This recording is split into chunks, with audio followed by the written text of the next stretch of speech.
It was supposed to be just another quiet evening for Mrs. Johnson, a kind-hearted elderly woman who had lived in the same neighborhood for decades. As she walked home from the grocery store, her loyal companion, Duke, trotted beside her, a large, calm German shepherd who never left her side. To most, he was just a sweet old dog. But what no one knew was that Duke had a past, one that made him far more than just a pet. As Mrs. Johnson turned down a dimly lit street, a group of men appeared from the shadows. Their eyes locked onto her, their intentions unclear but unsettling. She clutched Duke's leash a little tighter, sensing something was wrong. The men moved closer, their voices low, their steps quick. But just as they thought they had the upper hand, Duke's ears perked up, and his stance shifted. The men had no idea what they were about to face. Mrs. Johnson's heart pounded as she tightened her grip on Duke's leash. The men exchanged glances, their smirks growing as they took another step forward. One of them let out a low chuckle, as if this was all a game to them. But Duke wasn't just any dog. He was trained for moments like this. Even though he had spent years living a peaceful life with Mrs. Johnson, the instincts from his time as a police K-9 were still there, just beneath the surface. The streetlights flickered, casting long shadows on the pavement. Mrs. Johnson's voice remained calm, but firm. "I think you boys should keep moving," she said. Her words didn't seem to faze them. One of them reached into his pocket, while another took a slow step closer. But what they failed to notice was Duke's steady gaze, locked onto their every move, ready for whatever came next. The air felt heavier as Mrs. Johnson stood her ground. Duke, usually gentle and calm, was now tense, his body coiled like a spring.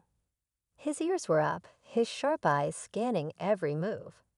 The men, unaware of what they were truly up against, still saw nothing but an elderly woman and her old dog. One of them took another step, a cocky grin on his face. "Relax, lady," he muttered. "We're just talking." Mrs. Johnson knew better. She had lived long enough to recognize when trouble was brewing. She glanced down at Duke, who was completely still, waiting. He didn't growl or bark. He didn't need to. He was trained to assess threats, to wait for the right moment. His restraint was far more intimidating than any aggressive display. Then the man closest to them shifted his weight, his hand twitching slightly as if he was about to act. That's when Duke finally moved. The moment the man shifted, Duke sprang into action. In a flash, his calm demeanor disappeared, replaced by a presence so commanding that even the street felt smaller. He stepped forward, placing himself between Mrs. Johnson and the men, his muscles tensed, his stance firm. His deep rumbling growl cut through the night, low and deliberate, a warning. The men hesitated. Their confidence wavered for the first time as they finally noticed the sheer power behind Duke's eyes. This was no ordinary pet. This dog had seen things, trained for moments just like this. The leader of the group scoffed, but there was a slight shake in his voice now. "It's just a dog," he muttered, though he didn't sound so sure anymore. Mrs. Johnson stayed silent, watching, knowing Duke needed no commands. The air between them all grew thick with tension. Then just as one of them took another reckless step forward, Duke made his move. Just as Duke lunged forward, his powerful frame moving with precision, the unexpected happened. One of the men whistled sharply, a sound that made Duke pause for the briefest second. The leader smirked. "Oh, so he's trained, huh? Let's see if he listens to everyone." Mrs. Johnson's breath caught in her throat. These weren't just random troublemakers. They knew about dogs, maybe even police K-9s. The realization sent a chill through her. Duke wasn't just up against careless strangers. He was facing people who understood how trained dogs worked, and worse, how to manipulate them. Duke, however, didn't waver for long. His instincts took over, and he quickly refocused, his body low, ready to react.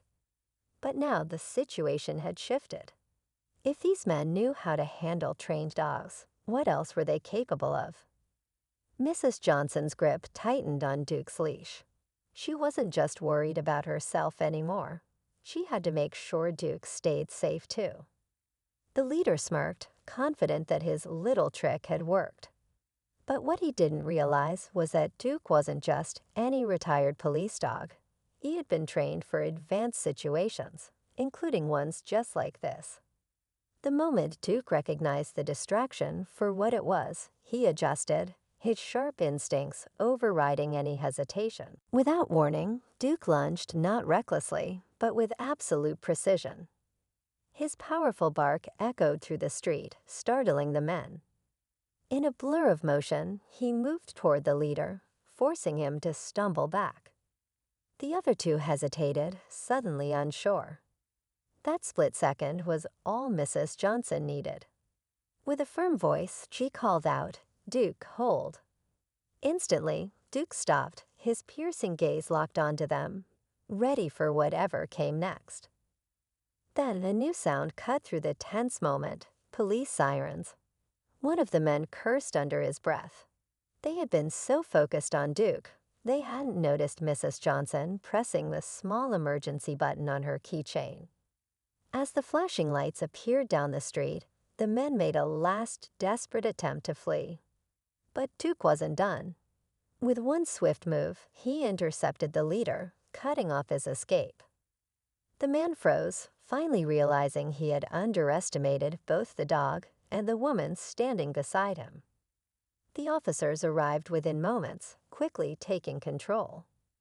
As the men were taken away, one officer approached Mrs. Johnson, nodding at Duke with clear admiration. "Retired or not, he's still got it," he said with a smile.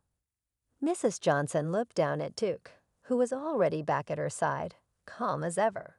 She gave him a gentle pat. "He's always had it," she said softly.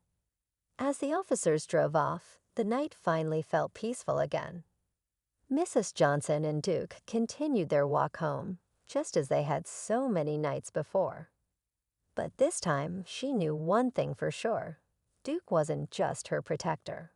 He was her hero.